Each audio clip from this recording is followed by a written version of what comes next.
And joining us now here on the Jay Stevens podcast, it is Mo Murphy. Mo and I had done a show previous, I think it was last year, talking about Ohio State football, live on Facebook and on Twitter. He is a VP, one of the two VPs of the Off the Ball Network, and he is here for a very special show. As soon as I reached out to him about having him come on this show, Mo made a comment and said, I got a lot of thoughts about that 03 draft class. So I'm glad he's here joining me today. Mo Murphy, welcome for the first time, first of many, to the Jay Stevens podcast.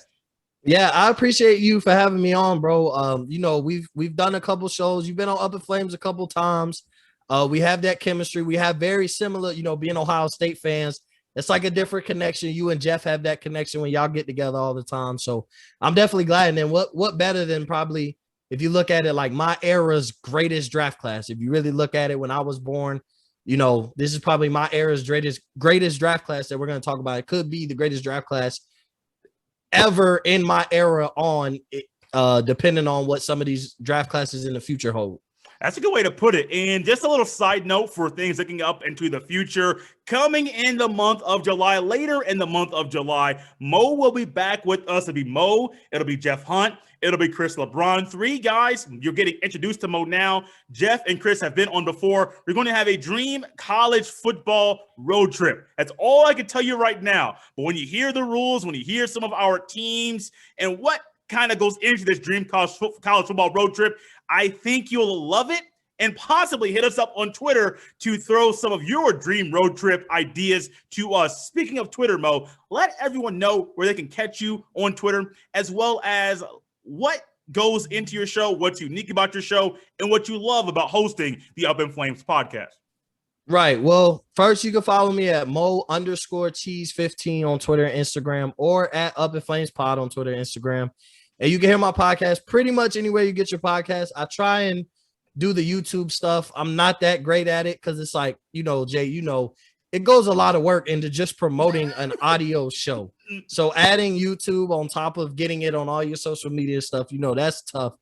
And then, man, I started Up in Flames in March of 2020. I started because I was a guest multiple times on our very own Rob Cruz Football and Chill. Cruz, you guys, if you listen to anybody on the network, you may know him from Cruz Island on Wednesdays.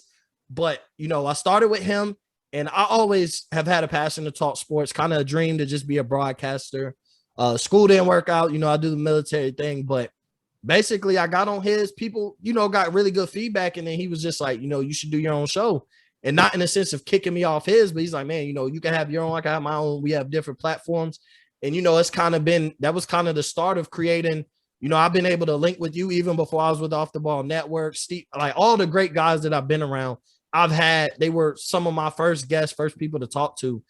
I mean, I think what's unique about my show is the plan of it was like, man, this is going to be uncut, raw, say what you want, no filter. But then I just thought about it, and I was like, as I got flowing and doing stuff, I'm like, man, some of that was just not necessary. Mm-hmm. So now it's just one of those, you could come with hot takes, however you want to look at it, but it's just an energetic show. I feel like on my show is like, it's people prepare to bring the energy, like, oh, they come a little bit different than their show. I'm loud, Jay, I'm loud. I talk a lot. I think we're very similar in a sense. Yeah, we're loud. Yeah. We like to talk a lot. So I just think, it's a good way to be energetic and, basically talk sports. And it's very insightful at the same time, too. It's not just coming on there talking nonsense. We break games down. We talk about scenarios. We even hit on some of the topics that, the media doesn't talk about, because those are just as important as talking about LeBron James every day or talking about Kevin Durant every day. That's what sells in the media. But for us, not having that ESPN platform where we have to talk about these certain things to get the ratings, it's a good way to give flowers to everybody else. So I've enjoyed doing it ever since, and it's grown bigger. It's been, got me a part of the network. The network has grown bigger. It's been amazing. Met a bunch of dope guys. There's a bunch of other dope content creators out there. And one thing it made me realize is, man, there's a whole bunch of me's out there. It's like a family, like we get together, we talk sports, and it's like there's a whole bunch of other people with the same interest, same goal and end game as me. Yeah, man. I was talking to Jeff on after, or I talked to Jeff about some stuff we did after you and I did the show, where you hosted the show about expansion in college football. And I made a comment with Jeff there. I said, Jeff, you and I disagree about the expansion, but that's what we love about sports. The disagreements, the times when we get heated or things that get us going. That's what we love. The disagreements, they're not going to separate us. I mean, we're still going to be cool. We're still going to be boys, still going to chop it up, still going to laugh, still going to disagree. But that's what I love about the network. That's what I love about having you on the show and doing shows with you. No matter what, somebody may disagree, you laugh at them. Okay, great. So somebody may disagree with you. They laugh at you. Okay, great. At the end of the day, sports, to me, they're supposed to be fun. And I think what you bring with your show, it makes sports more fun and more enjoyable for not just you, but for everyone that comes across your show. Right. Yeah, I appreciate that. I mean, that's kind of the goal, is just like, I love sports and I love my teams, and it's easy. I won't say it's easy to get me going, but somebody talk bad about them Buckeyes, it'll get me going. I've had heated nights. That's the one team, like, of all the teams that I love, that's the one team I ride or die for.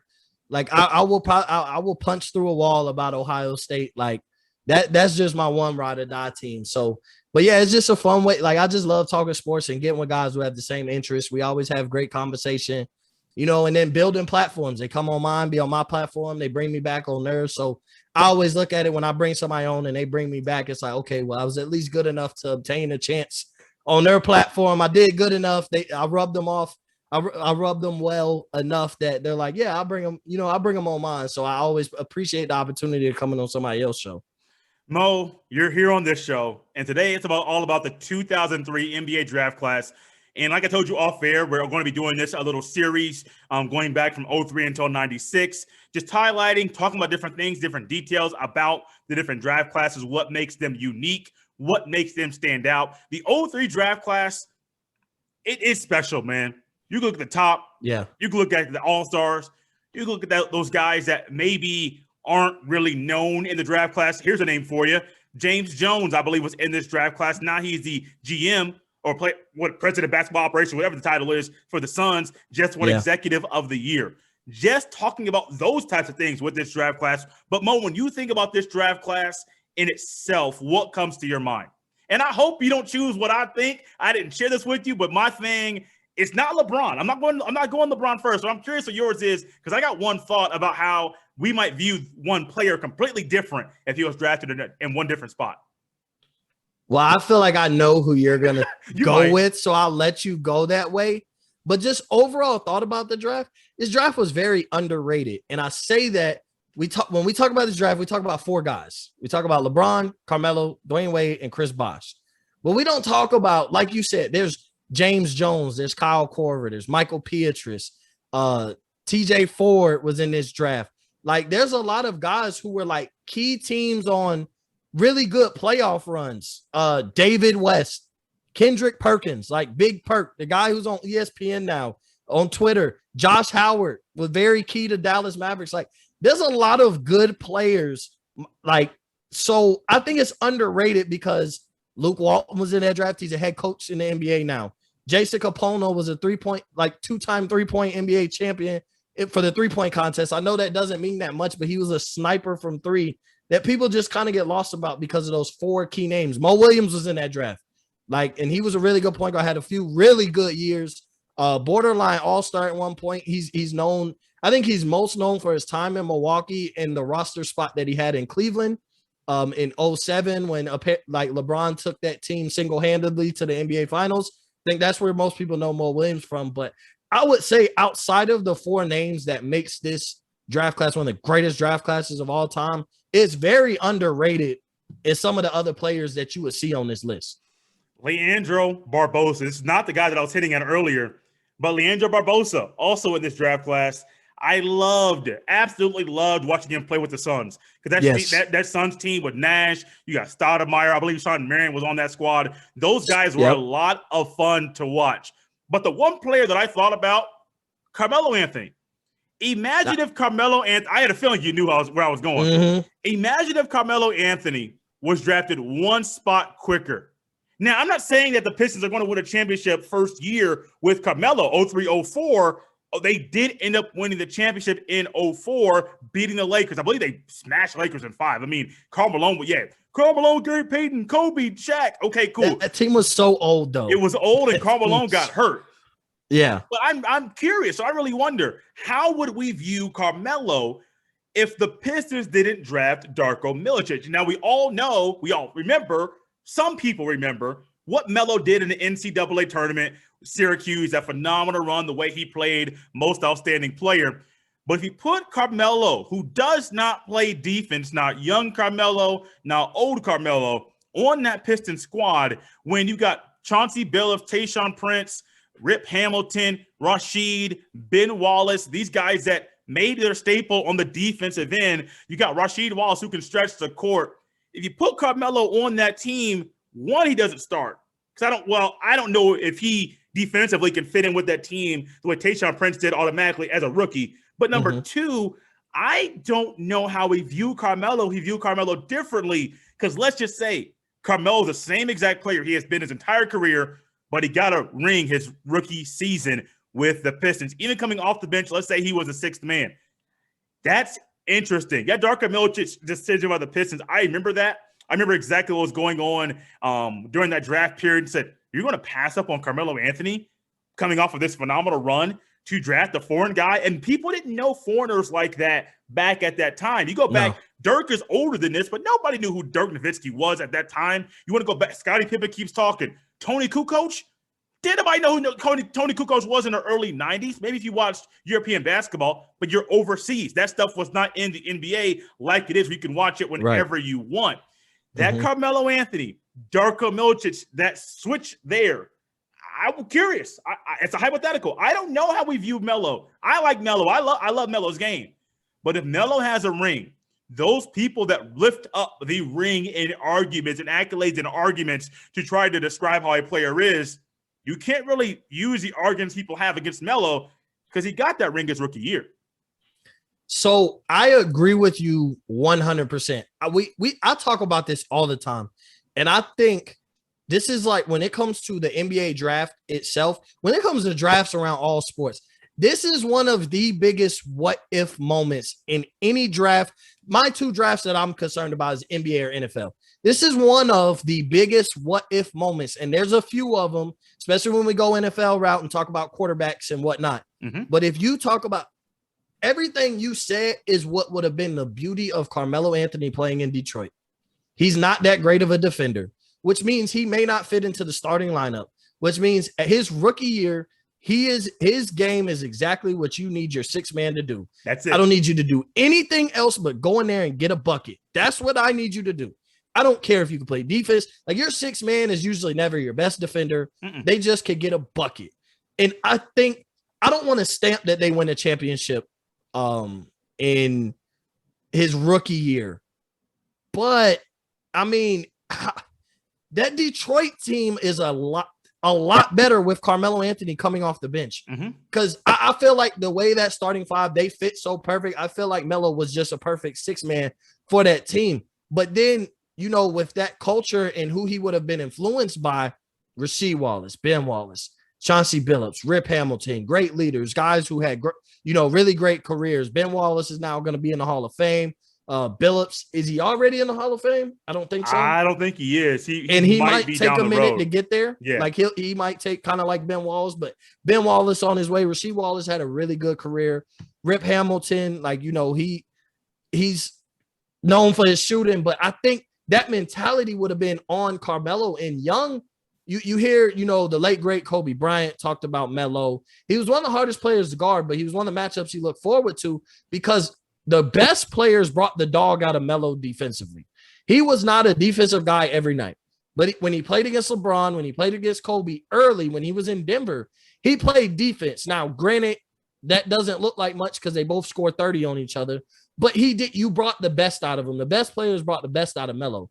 And so, with that being in Detroit, like, not only do you talk about Melo's career could be different, a whole state of a franchise could be different with the Detroit Pistons. Like, you seen LeBron Melo stayed in Denver, a year shorter than LeBron stayed in Cleveland.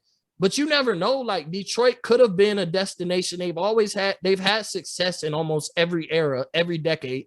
They've had some type of success or at least been a relevant team. So to say that they would have had a building block with Carmelo Anthony and wouldn't have been able to continue that through the late 2000s and 2010s is kind of crazy to me. They'll pay you. They would have paid them nice. So to me, that's just one of the biggest what ifs because you definitely would look at Melo different. I think he's a first ballot Hall of Famer. I think he did enough in his Denver years in New York that I don't care about the end after year like 12. I think he did enough there. And it's like, well, he doesn't have a championship. Well, there's a lot of players that don't have championships that are in the Hall of Fame. But if he did have a championship, Melo would be probably considered at the very least a top 20 greatest player of all time. I think that championship is a huge knock on Carmelo Anthony. It is. You know what some people forget about? Not saying this is a knock against this player, but I think people forget about Chris Bosh and how he transformed his game from the Toronto Chris Bosh to the Miami Chris Bosh. One thing I loved about Chris Bosh in Toronto, and I'm so glad the Pacers, the team that I've loved my entire, well, not this past year, the past year was horrible, but I have loved watching play my entire life, was the Pacers have toughness, and I'm glad that the Pacers and the Raptors were not in the same division. So the Pacers did not have to see Toronto 4 times a year when Chris Bosh was in Toronto because he was a dog. He was a problem in the post. But just how he was a problem in the post, him being unselfish and being willing to back away from his own skill set, alter his own game, and be a decent three-point shooter in Miami and really open up the floor for the way that fit LeBron James the best in the way that LeBron needed to play the basketball. Was actually listening to someone, this is maybe a year ago. You're talking about Chris Bosh and saying, man, Chris Bosh was not good in Toronto. He was trash. And I'm saying, go back and watch YouTube because we don't say film no more. We say YouTube. Go back and watch YouTube. Watch those games. You talk to his peers, you're going to find a lot of the guys that played against Bosh, they're going to remind you. And you're going to see with your own two eyes on YouTube. Chris Bosh in the post. Wow, I'm getting my tongue tied. Chris Bosh in the post back in Toronto. Mo, that man was a problem. Chris Bosh, for anybody to say that would be so surprising.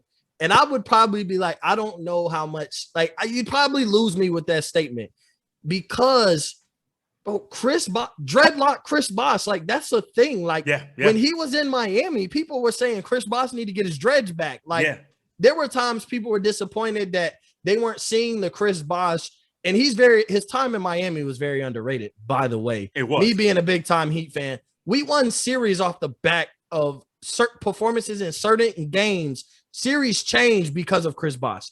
Key 2-2, Chris Bosh 30-point game 5. Like we've won series. You win because you're a superstar, but the series alters because of your role players. Mm-hmm. Chris Bosh was a all-star role player, however you want to look at it. But we won some series. Like, I don't know if we go to the championship 4 times without Chris Bosh. Yes, LeBron was our most important player. Yes, D-Wade was the second best player. But, like, Chris Bosh kind of tied that whole team together. He was like the X factor. You know, I mean, in the shot that's considered to have saved LeBron's legacy, Chris Bosh was very key to that. He got the block on the defensive end and then got the offensive rebound on the offensive end and then finishes with the block after Ray Allen hits that shot to win, to go on to play a game 7 to win the championship. So I think Chris Bosh is very underappreciated because he was so like Hollywood. The big 3 in Miami was so Hollywood that you don't remember before or after, because he still was really good after the big 3 split and it was just D-Wade and Chris Bosh who stayed around in Miami. They were still really good. They weren't a championship team as expected, but they didn't crash and burn like any other franchise after LeBron leaves. And then you look at the Toronto years, had Bosh been able to play that game, I don't know he would have fit so well with LeBron, but he had to do that for the big 3 to work. He absolutely had to do it. D-Wade had to change a little bit. There was times in Miami he was playing point guard. So both of those guys had to change, but so did LeBron. Like, people don't realize LeBron had to change. To me, that's when he truly became an all-around player and facilitator. Yes, he facilitated it and did it all in Cleveland, but it was just something different in Miami. I mean, when we talk about as great as LeBron has been, Miami, I think what is it 2013 or 2014 when that might be LeBron's best year 13. in the NBA. I think it was 13. Yeah, like 13, the first championship. Mm-hmm. That might be LeBron's best year he's ever had. No, first championship was 2012. Then it was the second championship in 2013. When that might have been his best year. And it's like that's comparable to a lot of years, but that might have been the best we ever seen LeBron James. So it's like, but Chris Bosh had to do what he had to do. I just feel like he's the guy who's underappreciated because we focus on LeBron, who is obviously the true star of this draft. We focus on the what if with Melo, and we focus on the fact that D-Wade is a 3-time champion, and we don't show that same love with Chris Bosh because he didn't have the most success in Toronto as opposed to D-Wade had already won a championship. Melo had been to a Western Conference Finals, and LeBron had already made a finals appearance before Chris Bosh came to Miami. So some people have this whole notion that he like rode their coattail, but at the same time, they needed Bosh as much as he needed them. So Mo, sticking with this theme of what if, and number 1 overall draft pick, LeBron James, you can talk about whatever you want with LeBron James. Oh, what he's doing now in LA, what he did in Miami, what he did going back to Cleveland, what he did in Cleveland the very first time. Well, I want to stay with this theme of what ifs with LeBron and ask you this question. I want to go two parts and take as much time as you want to describe it. The first part, what if LeBron didn't leave Cleveland the first time? And then second part, assuming he still goes, what if LeBron and D-Wade didn't shift their mindset that first year, half of the season, 2010, 2011? Yes, ultimately they still lost in the finals to a Mavericks team that was just playing out of their minds. I mean, Dirk was Dirk, and you have J.J. Barea coming off the bench getting 18, 20 points. Like, that's just unheard of. But two-parter, take your time. What if LeBron never left Cleveland the first time? But also, what if LeBron and D-Wade didn't shift their mindset that first season in Miami? So I think if LeBron had never left Cleveland, man, I think you look at LeBron a little different. I really do. Because that the way him and D-Wade linked up, it was like D-Wade already won the championship. He knew what it took to be a champion. D-Wade had played alongside Shaq, another, champion.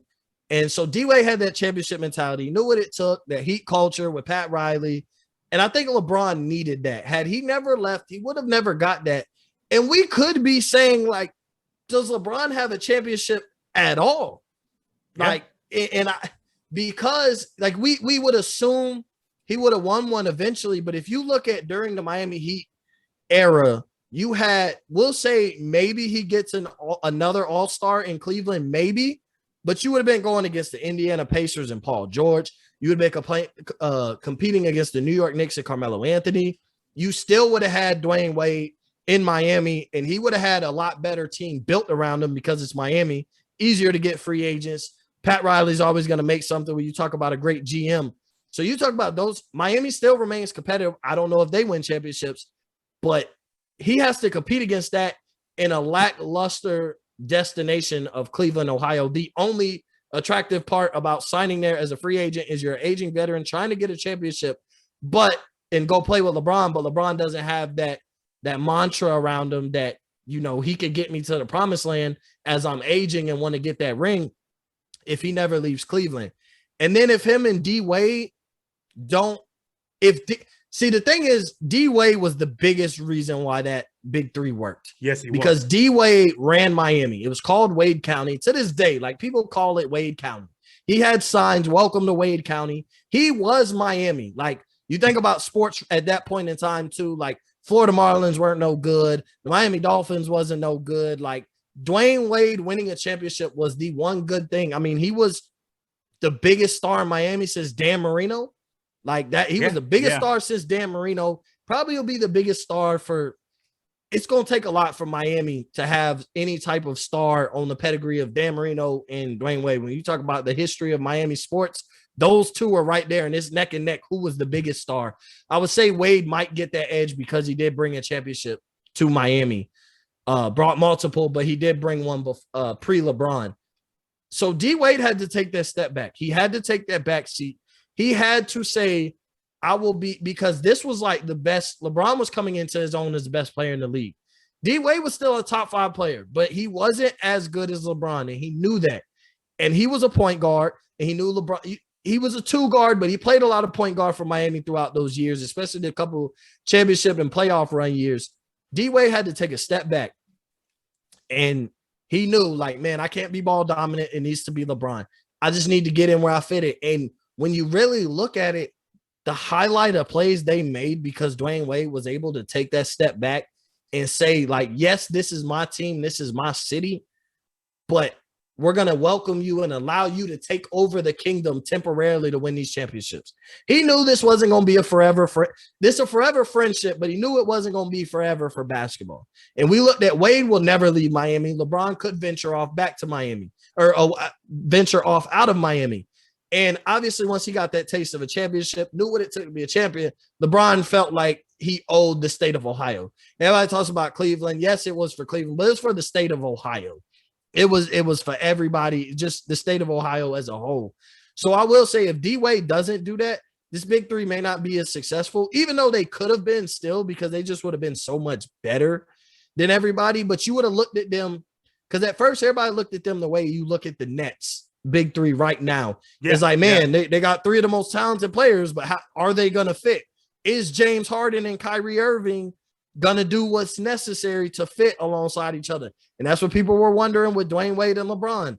Is Dwayne Wade and LeBron going to do what's necessary to fit alongside each other? And we've seen in both instances, they did what was needed to do, especially, Kyrie and Harden. So I will say, if had D-Wade not done that, there's still a possibility that they would have been as successful. But the biggest thing is, how do we look at LeBron had he not left Cleveland the first time? Because maybe he doesn't have a championship, or maybe he only has one. But at the same time, I feel like sometimes LeBron might be better off being 2-0 or 3-0 in the finals than being 4-6. 10 finals appearances, 4 championships. I feel like he'd be better off being 2-0. The way people kill him for getting there and losing is like, okay, so you'd rather him have been 2-0 in the finals, which he probably could have did that in Cleveland. Each time, if he would have made it, he would have won. But there's some people who would have rather, like, he'd have a better case for being the GOAT being 2-0 as opposed to 4-6. But it's just, I don't know how late it goes into his career before he gets a championship. He could be that guy. He would have had to leave Cleveland eventually, I think, in my eyes. If 8 years you got him no help, I just don't see how in another 4 or 5 things would have changed. Then you talk about there is no Kyrie Irving in Cleveland, which means there does become no Kevin Love trade. There was no possibility of, does LeBron raise Andrew Wiggins into the next great star? None of that happens if LeBron stays, because they were typically one of the top 2 to 3 seeds in the Eastern Conference. So that would be the trickiest one, because, like, LeBron could only have 1, maybe 2 championships, and I still think he would have had to leave Cleveland to get them. That's true, man. You make a good point, and something popped into my head. Well, a couple of things. One, you mentioned LeBron and how people view LeBron, because what is he, 4-6 in NBA final? First off, it's so hard to get to one NBA championship. Just get to the championship. I'm not saying win it, Mo. It's hard to get to the NBA championship. Chris Paul's trying to get there. Devin Booker's trying to get there right now. Giannis is trying to get there. It's hard to just get. James Harden was trying. It's hard to just get to the finals. Right. Got there 10 times. Okay, you win 4, you lose 6. Now I get it. You had the losing record. I will scrutinize that, and I'll lift that up, move that down if I need to. Let's just give the man some credit. It's hard, very hard to get there. At the same time, it also makes me think back to a Magic Johnson. Magic lost in the finals. Don't nobody lose their mind and push Magic down because he lost in the NBA finals. You look at, he's kind of a mystical figure. He's kind of like LeBron. Like LeBron had Mike had the 90s, 80s as well, but he didn't win. Magic ran the 80s. And people look at the 80s and say, oh, Magic was this, Magic was that. Magic wasn't perfect. Magic got a coach fired. Magic had his own things that he was doing there. I'm not even talking about the off-the-court stuff. He had his own things he was doing there in LA that if it happened now, you would view Magic completely different.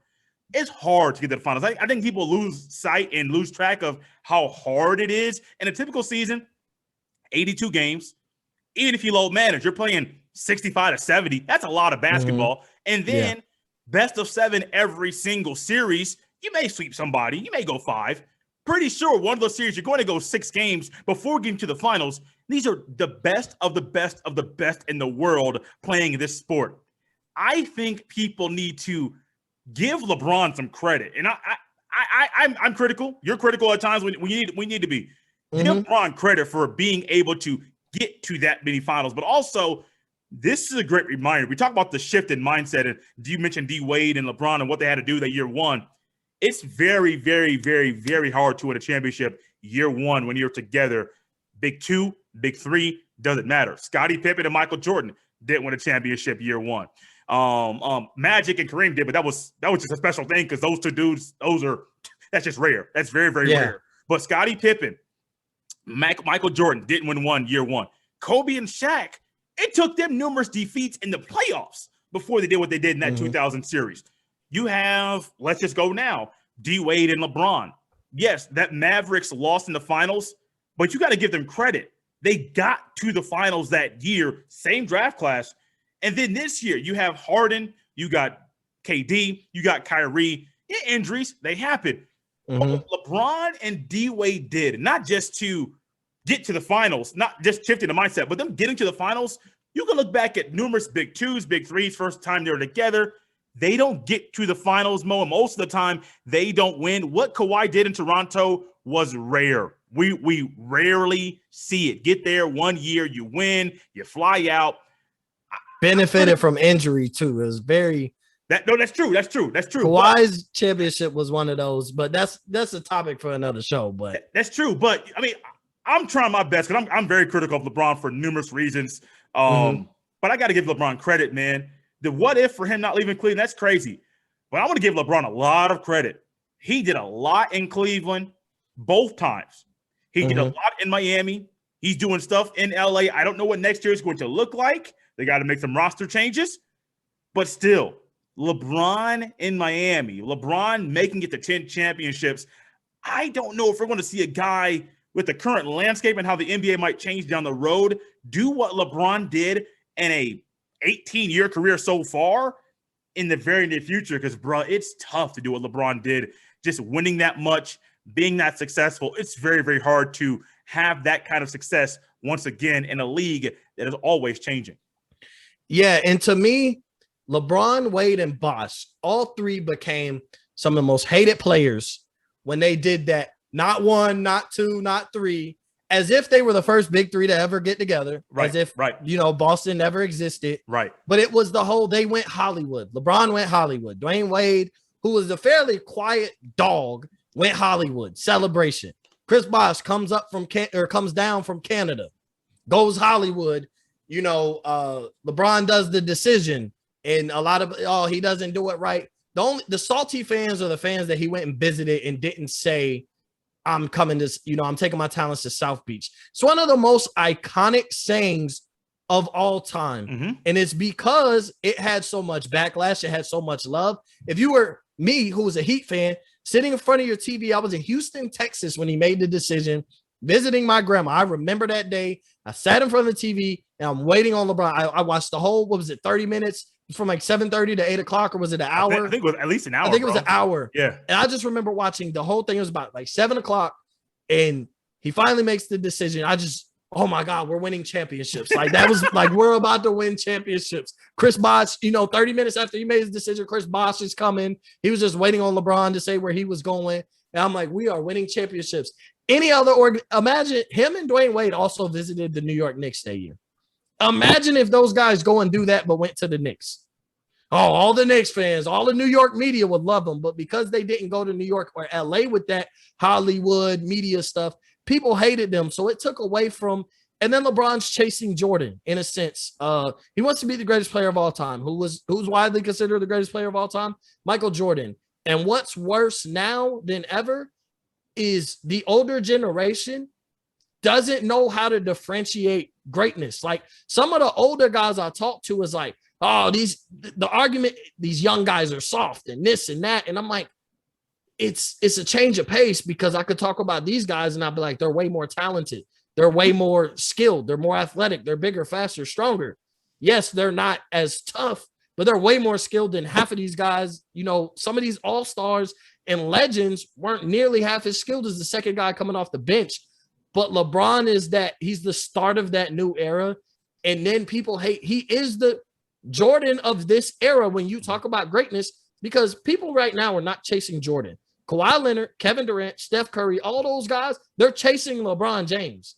So people hate it because so many other fan bases, the Steph Curry fan base, the Kevin Durant, the Kawhi Leonard, he now becomes one of the most hated players because the guys who are defending Steph and who like to argue that KD is better and who like to say Kawhi is now past them. Then you got the Greek Freak coming in and you got some of these young guys. And it's like, it's time for LeBron to move on. But he gets scrutinized because he kind of fell in the middle of two eras. Like he's one of the guys who are like the entrepreneurs of this new era, even though Steph Curry is the credited as far as the 3-point shot goes. But LeBron is like, you know, he's been the face for so long, but then he came at an era where I even think people are a little bit salty. He took away from Kobe's greatness, because you talk about Jordan. Jordan ran the whole 90s. He ran the 80s too, but that's the Magic and Bird era. The 90s is Michael Jordan. Kobe didn't even run the whole 2000s, and people hated that. He had a couple years, and then, you know, I was listening to Colin Cowherd. I was like, man, somebody actually made full sense of it. Tim Duncan also was in that same era as Kobe. So the Kobe fans fight hard. Oh, he was better than LeBron until like 2012, and that wasn't the case. So there's a whole bunch of different fan bases that have to hate LeBron instead of just appreciating his greatness. And when it comes to when he leaves the league, you've seen it with D-Wade. D-Wade's my favorite player of all time. Yeah. When he left, it was just an empty feeling. Like, man, I don't know if the NBA will be the same. That's why I'm so happy how the NBA is the way it is now, because I'm like, all right, I thought my favorite player, I've known, you know, grew up to watch him. You feel like you know these guys, you get a connection. But LeBron is going to be the Jordan when he leaves. We're able to see that there's a lot of young talent. But when Jordan left, people were like, oh my God, there is some young talent, but is the league going to last? Because he was a larger than life figure. LeBron is a larger than life figure. He's more than basketball. Doesn't take a sports nerd or a guy like us to know who LeBron James is. Kids who don't pay attention to sports know who LeBron James is. He has shoes. He may not be Jordan, but he gets compared to Jordan in all aspects. And I think because Wade, Bosh, and LeBron joined together from the same draft class, joined in the same year of free agency, I think people will forever have a problem with this draft class. And it'll get taken away from Carmelo because he didn't make this move, because people forget it was supposed to be Melo, not Chris Bosh, playing with Dwayne Wade and LeBron James because they were all buddies, the Banana Boat crew. But Melo left a year early and chased that bag in New York. I don't think championships was on his mind. He's from New York. He wanted to go back home and make money. And that was he had a $100 million contract. And that was one of the first $100 million contracts we ever seen. Now they blow those out of the water. Your average player gets $100 million. So Melo was chasing the bag while they were chasing championships and greatness. So their mindset didn't fall together. But people forget, man, this draft class was just so but it's outlined by those four. Like, those four players is what makes this an argument, a case in point that this could be the greatest draft class of all time. If my memory is working right, I believe that Melo contract, $124 million, he got 62 mil up front. He somehow got a maneuver to where he got half the money up front. And while he was still in New York, he got the other half. I'm like, hey, man, that's crazy. But I think that's also around the time he married Lala. And so, you know, New York. I get it. I get all that. Mo, who are some other people in this draft class that stick out to you? Go ahead and take three very, very quickly, if you could. Three other people in this draft class. We can talk about Melo, Bosh, the Darko and Melo, not 2-3 draft pick, LeBron. Take three quickly, if you could. Take three different players that stick out to you and why you remember them for what they did in the NBA. We talked about him earlier, but Mo Williams. Yeah.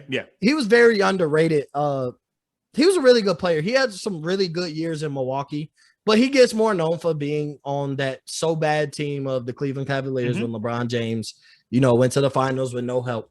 But Mo Williams, he was a guy. Plus, we have the same name, so that's one of those. Being named Maurice, I fell in love with him. Another guy like Mo Tractor Taylor.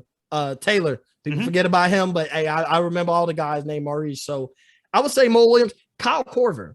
Yes, people don't realize Kyle Korver was in this draft. And another one of my favorites, and I'll say Mikael Pietrus. Okay. People, when you talk about those Orlando teams with Dwight Howard, and we mentioned Rashard Lewis, we mentioned Jameer Nelson. Who else was on that team? Mikael Pietrus was the starting small forward on that team. That was a really good team. Hito Turkoglu team went to the finals. Hito was good, man. I love watching Hito play. But people don't realize, like, Mikael Pietrus was that defender. He could hit threes if you needed him to. He wasn't necessarily a 3-and-D guy, but he was like the glue to how that starting five was able to fit with Jameer Nelson. And then because the starting five wasn't that great when you just talk about names and teams who have chances of winning championships. But to me, he was that glue guy that allows Dwight Howard to do what he needs to do. He allows Jameer Nelson to be a smaller point guard because he's guarding he's that I'm doing the dirty work. I'm guarding the better player. I'm guarding the best player on the opposite team. I hit threes if you need me, but he was like very important in that, those couple years of Orlando Magic run. And a lot of people will forget about his name, period. I think he played in the league for like 13 years. So he had a long career. And then people will forget like him on that Orlando Magic team because they're going to talk the names that get mentioned. Rashard Lewis, Hito Turkoglu, and Dwight Howard, obviously. And then like the next guy you would bring up is Jameer Nelson. So, and he was a starter on that team, and people will forget about him if you allow it to. Because like I said, you wouldn't even realize Kyle Korver was in this draft class because he's been playing for a long time. But like I said, it's so highlighted by those four names. There's a lot of guys, and even like TJ Ford, he's another guy. Man, okay, so before I get to the last little part of the show, you mentioned TJ Ford, and I saw a picture on Twitter, whatever day that this draft took place, and it was the picture they take at the draft, there's all your top picks that are there. Bruh, those suits were not tailored at all. Now I understand baggy. It's the baggy clothes era. I get all that stuff. But whoever those agents were, they basically sent those guys out there on stage and said, "Hey, man, look, I'll represent you, but while you on stage, don't say my name because my tailor did not hook you up." Those suits were embarrassing about how baggy they were. Yeah, that was one of those. Like, man, that looks like, man, we thought, that looks at a time in life where we would go back and just look at clothes we were wearing. Like, we thought we were so clean, wearing the double, triple XL t-shirts, baggy shorts that go to your ankles. You might as well buy some pants instead of, jean shorts. That was definitely a heck of a time. But I do think just like the overall, this draft class is really good. Like there's names I didn't even mention that would be well worth mentioning. You know what I'm saying? That like this draft class was really good. And I think depth could win this argument as you do your draft classes, your segments each month. Depth in this draft class could really reside and give you your better argument compared to what we think. We talk off air. What we think the three greatest draft classes of all time are. Depth in this draft class could be why you look back and say that this is the greatest draft class of all time. If you think that, but I mean, I'm more of a 96, even with my guys, the future, I'm more of a 96 NBA draft class is the greatest draft class of all time. One more name, 03 draft class, before I get to this last little segment, Boris Diaw. Can't forget him. I love watching him play. He played in Phoenix. He was in Phoenix with Barbosa. San Antonio would not have won rings without Boris Diaw. As crazy as that is to say, his control and his ability to operate at the high post and be that big man that could run the post at the top and not really score for himself, but you move the offense around, he'll find the open man. Boris Diaw, Phoenix, amazing. But San Antonio, if you go back and watch the 2013 and 2014 finals, you'll see Boris Diaw's fingerprints all over it. Not much in the stat sheet, but just on the court, very, very vital to that team's success. Very, very quickly, Mo, what to compare, you've mentioned it, the 86, the 96, and the 03 draft classes. A little bit interesting comparison. Not going to go crazy. I have how many players were selected in each draft class, how many players played that were drafted in each draft class, and then also how many all-stars were in each draft class. And some of these names you remember from the 84, some of them you may not. Well, you will, I'm sure, but some people listening may be like, I forgot about that guy. He was an all-star. So the 84 draft class, there were 228 players drafted. This was back when they drafted everybody, bro. Like the NFL draft, drafted everybody. Yeah. 58 players played in the NBA. Now, in the NBA, this is the overseas, just all players that played in the NBA. In the 96 draft, 58 players drafted, 47 players played in the NBA. The 03 draft, once again, 58 players drafted, 47 players played in the National Basketball Association. In the 84 draft, there were 7 All-Stars: Charles Barkley, Michael Jordan, Hakeem Olajuwon, John Stockton, Otis Thorpe, Kevin Willis, and Alvin Robertson. That's a name I was not very familiar with when I was looking this stuff up. 96 draft class, 10 All-Stars: Sharif Abdul-Rahim, Ray Allen, Kobe Bryant, Zydrunas Ilgauskas, Allen Iverson, Stephon Marbury, Steve Nash, Jermaine O'Neal, Peja Stojakovic, and then Antoine Walker. And then for the 03 draft class, the All-Stars in that draft class are, I got to go back and look this up, Delonte West, Carmelo Anthony, Chris Bosh, Josh Howard, LeBron, Chris Kaman, Kyle Korver, D. Wade, and I believe your boy Mo Williams is the other, or in the final, All-Star in that draft class. Mm-hmm. With those 3 breakdowns, what does the 03 draft class stick out? I know there's the 96 has more players that were All-Stars. Does the 84 draft class stick out because they have more first ballot Hall of Famers? Does the 96 draft class stick out because they have guys that weren't Hall of Famers, but a Sharif Abdul-Rahim and Antoine Walker, who many will say are better than a Mo Williams and Delonte West, that are All-Stars? Mm-hmm. What sticks out when you hear those 3 comparisons with the 03 draft class? I think a big break, what sticks out is, and I guess, did you say how many championships were among each? I did not. I did not. And I think that would be very key, is like, because you look at like 03, you have Kendrick Perkins, who ended up winning a championship, never made All-Star game, but adds to that championship. I think David West actually happened to be a champion in Golden State, if I'm not mistaken. Obviously, LeBron and D. Wade and Chris Bosh. But I will say the All-Stars, I think 96 to me, I'm not surprised. They have one more All-Star than the 2003 draft, right? Yeah, one more. And they're stronger because I look at the quality All-Stars. I mean, Mo Williams was really good. I do like Mo Williams. Delonte West, he benefited from playing on Cleveland. Let's just be honest. He played on Cleveland. Mm-hmm. Usually when the team is the best team in the conference, they get 2 to 3 guys. So he just pretty much got thrown on the team. There's not really a time where I ever thought Delonte West was an all-star. Just be honest. It was just, he played with LeBron James. You have him and his teammates there. Mo Williams was like a borderline all-star in Milwaukee. I think he got it in Cleveland too, if I'm not mistaken. I think his all-star appearance was probably in Cleveland too. But the 96 draft, if I started going down the list, you said the resume without the names, besides like the Antoine. If we said all the names, like even not just the all-stars, but some of those guys, that 96 draft class was loaded.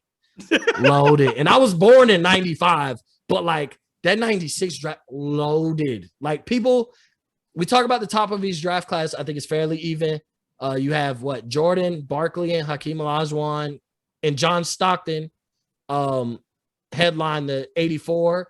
Mm-hmm. Kobe, Iverson, Ray Allen, Steve Nash might be the 4 that headline the 96 draft. And then obviously we talked about Wade, LeBron, Bosh, and Melo headline the 2003 draft. So just right there, those 4 guys, you probably would give the nod to the 84 draft class. But if you start going deeper, you start digging into who these all-stars were and the impact they had on the game, I think that's where 96 wins, because you're talking about Peja Stojakovic, Jermaine O'Neal.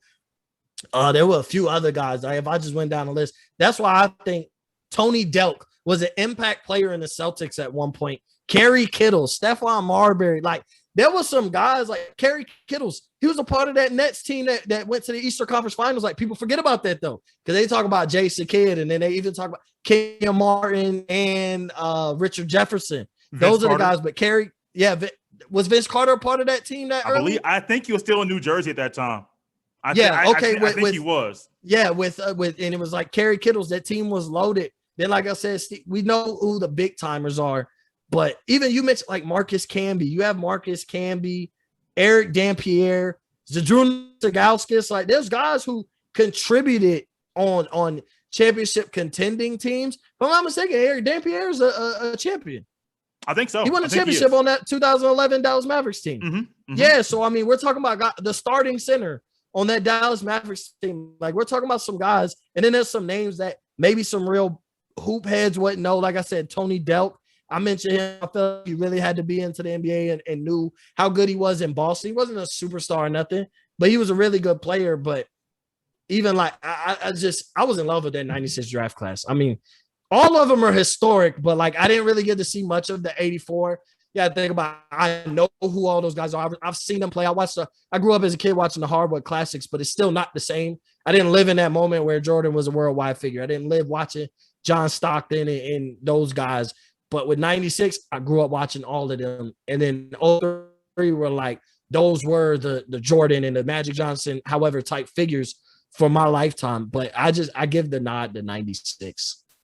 Man, it's tough, man, because 03, you can go back and we talked about the players in that era, in that draft class. That 96 one is crazy. Because imagine if Stephon Marbury, different situation, head was on a little bit different. Stephon Marbury's looked at a whole lot different now. Now people think about Marbury in China, 10 years over there, multiple championships. They built a museum about Stephon Marbury out there. People don't really get into Marbury in the NBA. My favorite All-Star game that I've ever watched in my life, 2001 NBA All-Star game. Stephon Marbury hit big-time threes in that game, and I believe they came back from being down 21 points to beat the West when the West was the bigger, the stronger. I mean, you had KG, you had Chris Webber, you had Tim Duncan. Kobe, Shaq. Your front line, I mean, your field was like big man versus small guys, and the small guys won that. But 96, man, we can go all through that. Like I said, guys, we'll hit all these draft classes next few months. I'm going to hit one a month and really just have a lot of fun, reminiscing, talking about basketball. The 02 draft class is next. If you want to know when that'll probably be in September due to college football starting. Going to do some preview stuff in the month of August. But September, get back into this, the 02 draft class. Get somebody from the Off the Ball Network to come back on just like Mo. Mo, this has been fun, man. Once again, let everyone know where they can catch you on Twitter, then also where they can catch your show as well. Yeah, so, like I said in the beginning of the show, well, first off, Jay, I appreciate you for having me on. It's been definitely fun, and I'm sure we could talk these draft classes for the next 2 hours, but for the entertainment of listeners, we'll cut it short here. But you can follow me at Mo_Cheese15 on Twitter, Instagram, or at Up in Flames Pod on Twitter, Instagram. And you can hear my on Spotify, Apple, Anchor, pretty much wherever you get your podcast. I'm more so I prefer if people can listen on Spotify or Apple. I don't know. I'm an Apple guy myself, so those are the two like links I'll probably post. But yeah, it's been fun. And I mean, man, like talk about it's nothing like reminiscing as you're getting. Because it's like, I'm not old yet, but I'm getting older where I'm like, man, I can start talking about the good times, the I remember wins. And so being at that age and talking about, like, I remember these drafts. I grew up on these players. These were my Jordans and da-da-da. It's like, it's always a great feeling, great conversation. It always brings some enlightenment because it brings the eyes to people who listen. Like, you forgot about this guy. You didn't even know this guy was in that draft class. So, conversations like this can even get people really working their brain and be like, man, it does. I never thought about those guys in the same light, in the same draft, in the same this. Like, so yeah, this is definitely fun. I'm looking forward to listening to all your other shows with the other guys, but I set the standard on this draft class thing, so they better bring it. Hey, Mo set the standard pretty high. Brought all the knowledge, all the info, and I really enjoyed it. Mo will have you back on, like I told you earlier, for another one of these draft class reminiscing type of shows to go back and just really remember the differences, the similarities, what makes these draft classes stand apart. Mo Murphy, thank you for coming on to the Jay Stevens podcast. Guys, remember, we'll see Mo here in the future very soon for a dream college football road trip. Mo, thank you for coming on the podcast, man. I really appreciate it. Yep, 100%.